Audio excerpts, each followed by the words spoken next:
So ke sizoqala izinto ezinkulu njengamanje bafowethu ezokuthi sihlale entweni manje njengalapha eThekwini.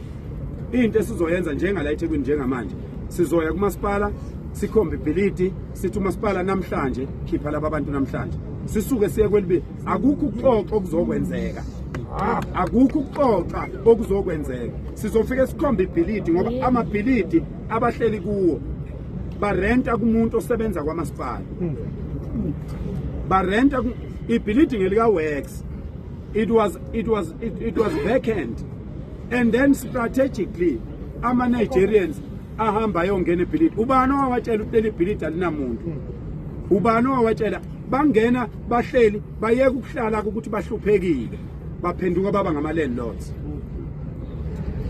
sizoya kwa Transnet izindlu ka Transnet zonke lezi ezigcwele lapha empilo okuphekwa kuza ama drug sizoya kwa Transnet sithi sicela usinike uhla lwezindlu zakho Transnet sicela usinike uhla lwezindlu zakho public works masipala nengwelanga elithile siya kunansi indlu siyoyilungisa siyoyivula sicela abantu abaphakathi ukuthi abaphume ebese leyo ndlu isentenziselwa laba bantu abakhahlamezwe izikhukhula balapha eSouth Africa behlale kulezo zindlu ngoba vele azenzi lutho abadinga ukurent abenzi lutho ugesi awukhokhelwa kwenziwa lutho abaqhubeke bengawukhokhela ugesi bengenzi lutho kodwa kuhlala abantu base South Africa ngoba nakho for so many years abantu bangaphandle bahleli kulela bhilidi abawukhokhela ugesi. Can you imagine kune bhilidi la okuthiwa abantu abokufika bahleli khona batshele abantu izolo ukuthi bona bayindawo kodwa kunomasipala la eThekwini thina ke njengeinsizwa sicela umasipala ukusebenzisana naye namaphoyisa sifike simkhombise khipha laba abantu namhlanje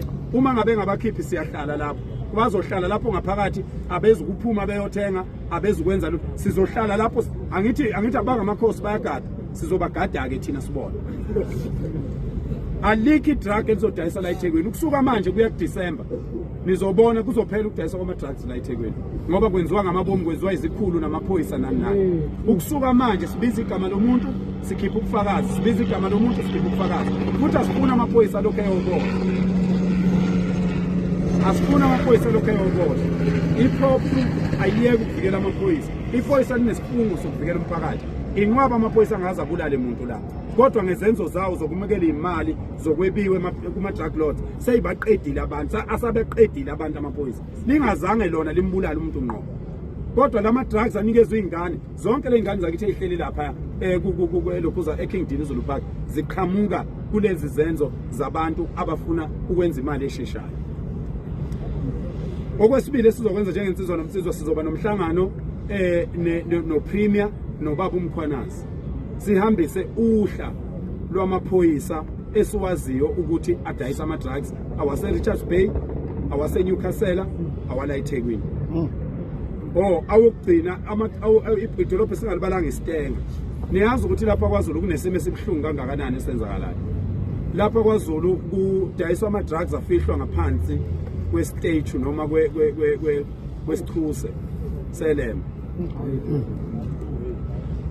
into ebhlungu ngendlela eyisimanga okufanele ngabe sonke thina abantu singamaZulu esihlala kwaDukuza kufanele ngabe lento iyasihlupha kufanele ngabe into ereportwa zonke izinsuku kufanele ngabe into epostwa zonke izinsuku ngaphansi kwesithuse senkosi ngaphansi kwesithuse selembe umqali walendlela yakwaZulu umgqugquzeli wobumbano kubantu bakwaZulu kudayiselwa khona ama drugs afihlwa khona sizosondela ke lapha siyilungise leyo nto leyo ke abaningi ngiyazi ukuthi bafisa ukwazi ukuthi umhlangano wethu okokuqala ungani ubungamfakanga usisi uMangobese nokuthi kungani ungazange kuvezwe ukuthi yini beyokhulunywa siyoyikhuluma nomongameli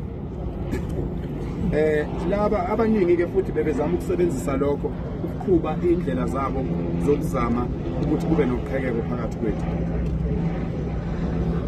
abaningi bayazi ukuthi umuntu we-social media ngihlale ngikhona ku-social media kodwa uma ungaqaphela kuba kancane kabi ngithole ngishuthe nabaholi ngiyabaza abaningi bayangifonela bakhona la efonini yami siyahlangana nabo but kukancane ungithole ngishuthe nomuntu ngicela ukwenza into enkulu kunazo zonke enizoyibona ukuthi ingakanani akekho wakwabona isithombe sami nomdlokobhala kodwa sengahlangana kaningi before inkosi awokhokho beyikhumbule ahlangana kaningi kodwa ngaze ngifike eduze kwayo ingonyama ngiyenzela umsebenzi omkhulu. Umkhosi woselwa umiswa yimi.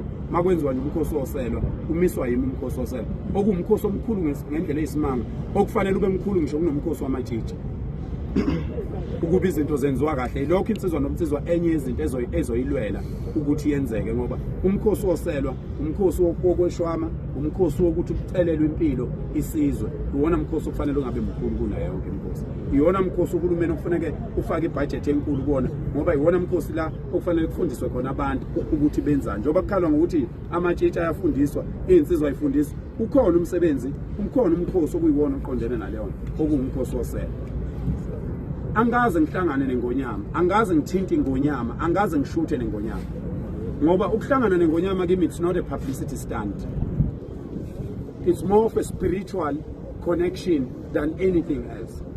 Angeke ngithande ukuhlangana nengonyama mina ngisuke ekhweni, angeke ngithande ukuhlangana nengonyama kade ngiyidlalela noma kodwa bakithi ebusuku, angeke ngithande ukuhlangana nengonyama ngingahlanzekile emoyeni, ngoba ukuhlangana nengonyama akusikho nje ukuhlangana kuphela, kodwa akusiyo into yokuhlangana ukuthi ushaye izithombe bese uvela ukuthi athi uhlangane nengonyama, ngoba ingonyama akuyona into yokukhanda udumo.